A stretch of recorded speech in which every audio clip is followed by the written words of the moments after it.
राजपूत राजस्थान में सुखदेव सिंह गोगामिली हत्याकांड में लॉरेंस बिश्नोई गैंग से पुरानी अदावत होने की बात सामने आ रही है।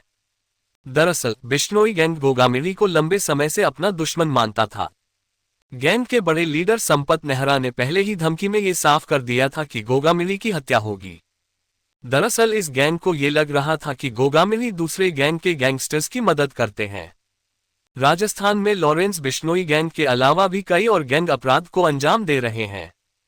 गैंग्स में अक्सर खूनी गैंगवार की खबरें आती रहती हैं और जब भी किसी गैंग को लगता है कि उनके विरोधी गैंग को कोई सपोर्ट कर रहा है तो ये उसे अपना दुश्मन मान लेते हैं, और यही हुआ सुखदेव सिंह गोगामिली के केस में। सुखदेव सिंह का विवादों से पुराना नात रहा है। उन पर विभिन्न थानों में 35 केस दर्ज है। सुखदेव सिंह गुर्जर समाज पर भी प्रतिकूल टिप्पणियां कर सुर्खियों में रहे हैं। गैंगस्टर आनंदपाल की मौत के बाद ही सुखदेव गोगामिली की हत्या की कहानी लिखी गई थी।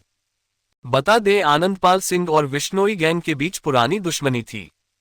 बिश्नोई गैंग को आनंदपाल सिंह और सुखदेव सिंह की दोस्ती पसंद नहीं थी। आनंदपाल की हत्या के बाद कई ऐसी चीजें हुई जिसने दुश्मनी की लकीर को और खींच दिया। परिणाम ये हुआ कि मौका मिलते ही सुखदेव सिंह की हत्या कर दी गई।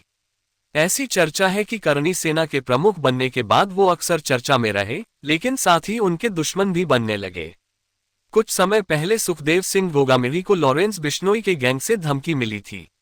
लॉरेंस बिश्नोई गैंग के शूटर संपत नेहरा ने गोगामिली को जान से मारने की बात कही थी। करणी सेना प्रमुख ने पुलिस को इस बारे में जानकारी भी दी थी, लेकिन तब ये नहीं पता था कि दुश्मनी इस कदर बड़ी हो जाएगी कि हत्या तक कर दी जाएगी। ताज़ा तरीन खबरों को जानने के लिए अभी टाइप करें दिव्य दिल्ली न्यूज।